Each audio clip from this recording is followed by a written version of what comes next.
My name is Byron, and I am running for the United States Congress. I'm in this race because we need champions for liberty. Our nation has a lot of problems. We're $15.5 trillion in debt. We have between 80 and 100 trillion in unfunded liabilities.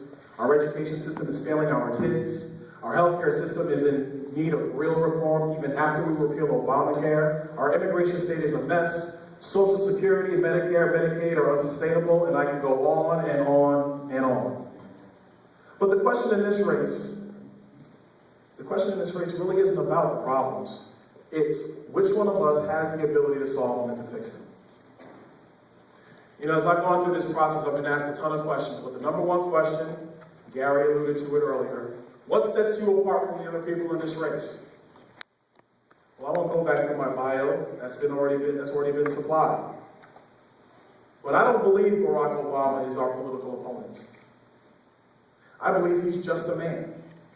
If you look at world history, we have been littered with Barack Obamas. And going forward, there will be more of them. Our problem has been the problem of world history. That as long as man has sought to govern himself, there have always been people with a collectivist mindset, with a utopian mindset. And if we want to be successful in this part, if we want to be successful in preserving America for the next 100 years, if we want America to be the exception that it has been in world history, then we do not need legislators. We need statesmen. Yes. Ladies and gentlemen, I'm always asked by people, again, but Byron, why you? You're 33, you're young, you're from Brooklyn. You never ran for political office. I tell them this, if you always do what you have always done, you will always be where you have always been. We've always elected the next guy in line. We have always elected the name you know or the guy with the biggest war chest, but the truth of the matter is, when you're going up against Nancy Pelosi or Debbie Washington Schultz, none of that matters. What matters is your clarity. What matters is your understanding of the fundamental principle of individual sovereignty and limited government. What matters is making that argument not to the people in this room. You see, we all agree. It's to those outside these walls, to the great I don't knows in American society today. That is the hard work we have before us. That is the job of the next congressman for this district. This is a solid seat. Our congressman should not be afraid to make those cases for liberty. Doesn't matter if you're a freshman. Marco Rubio is a freshman. Alan West is a freshman.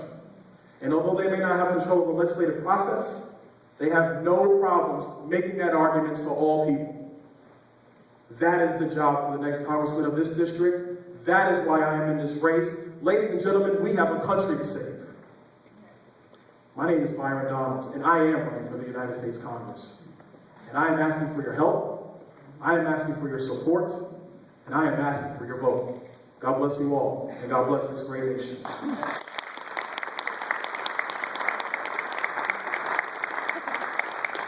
Thank you, Mr. Donalds. Your question.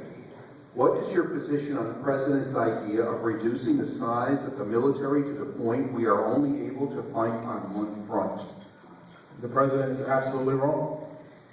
We gotta understand, the premise of that question, like all questions, is that the focus and the role of the United States government is stability in our nation.